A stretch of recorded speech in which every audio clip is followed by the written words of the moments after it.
kunnafoni min bɛ di nanzarakan na o bɛna yɛlɛma aw ye todunkan na a bɛna lase aw ma seeru sila maraka faama fɛ sabula kunnafoni sɔrɔbaliya o ye kunnasiri ye. Maraka faama ka journal banbara bɛna lase aw ma ka sababu ɲuman kɛ malizoom.net ye. Maraka faama i bisimila bi kunnafoniw bɛ cogo di? Bi ye araba ye octobre kalo tile 9 san 2019 kunnafoni labɛnna fasiri jɛkulu mɔgɔ fɛ a bɛna lase ne Seydou Sila maraka faama fɛ. Morikɛ Tarawele k'ale to suya kɔlɛ la radio Benkan ale kuma so kɔnɔ 97.7 tomi kelen fiɲɛ suru ka bɔ Sugunikura Kulujo Nagakɔrɔla na kunnafoni bakurubaw filɛ.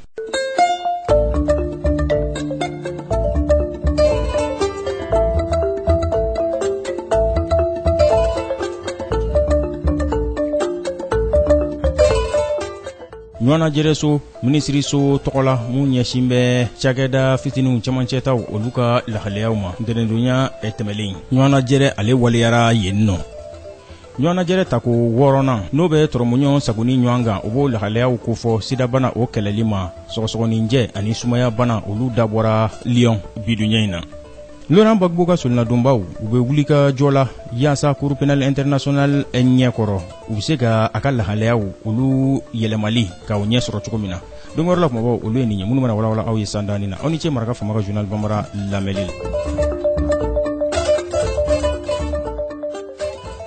An bɔra k'o de fɔ sisan dani na ɲɔana jɛrɛso minisiriso min n'u kama investissement privé petite et moyenne entreprise n'o de ye fɛn min ka dɔn ka fɔ kɛnyɛrɛ ye cakɛyɔrɔw a dugumata n'a camancɛ taw olu ka lahalayaw sanu yɛlɛn o bɛ se ka kɛ olu fɛ cogo min na ntɛnɛndonya tɛmɛnen o baarabolo olu dabɔra u ka ɲɔana jɛrɛ kɛrɛnkɛrɛnnen yaasa ka fɛɛrɛw sigi sen kan cogo min na u k'a bɛ se ka fa de k'u k'a jɔ u ka baaraw olu kɔnɔna na. Ko wari gafocogo ɲɔan kan o 7 banyango olu de bɛ nin kumakan in kɔnɔna na. Ɲinan san in na u kɛn bɛ ka tɔrɔmɔɲɔn sago minnu fɔ o bɛ taa sefa wari miliyari 1 miliyɔn 300 kunkanfɛn banyangola minnu kan ka sago u ni ɲɔan cɛ u ka baaraw olu yakubayali siratigɛ fɛ. Minisiri min ɲɛsin bɛ cakɛda ninnu ka lahalayaw ma o minisiri ka nɔbilama Umar Ag Mohamedoun ale ye conseiller technique ye ale kɔni ko wulikajɔw de bɛ sen na yaasa nin fɛɛrɛ ninnu bɛ se ka mɛru ɲɔan na cogo min na u ka baaraw a ka yakubayaw bolo.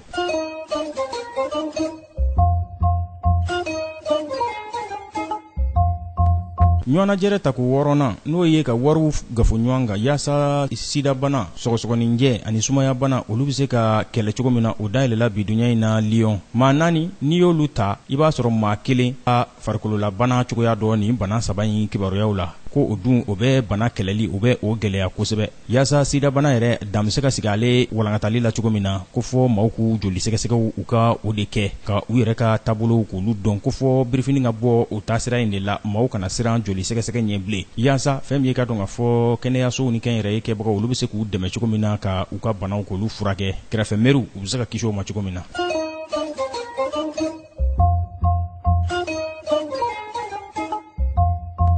Laurent Gbagbo ale ka solinadonbaw u bɛ wuli ka jɔ la Cour pénale internationale ɲɛkɔrɔ yaasa fɛn min ye ka dɔn ka fɔ ɲɛdama kura bɛ se ka di a ka kanabila cogoyaw ma cogo min na ko k'a sababu kɛ ko a ka kanabila kɔfɛ ko fɛn minnu bɛ ka tintin a kan kabini janvier kalo tile 15 ko olu ti ɲa han nin y'a ka solinadonbaw ka kumakan ye olu ko u Bruxelles u taara Laurent Gbagbo daga yen nɔ de ka bali a ka taa sen don jamana ɲɛmaaya sigi kalata kow la san 2020 a ka jamana kɔnɔna na ko o dun ko o fɛnɛ ko o cɛman ɲi dɛ bolo bɔra kana kabini février kalo tile fɔlɔ tɛmɛlen a ka solinadonba maître Emmanuel Altit ale de ye o kuma ninnu fɔ ko Cour pénale kɔni bɛ fɛ dɔrɔn ka fɛn min ye Laurent Gbagbo ka bali a ka taa ka faso la n'o ye kɔnɔwari ye ka t'i sen don kalata kow la ko o dɔrɔn de don Laurent Gbagbo ani Charles Blé Goudé n'o y'a ka minisiri kɔrɔ ye ko u kɔni fɔ décembre kalo tile 16 u bɛ se ka taa jaabili kɛ ni lahalaya ninnu na.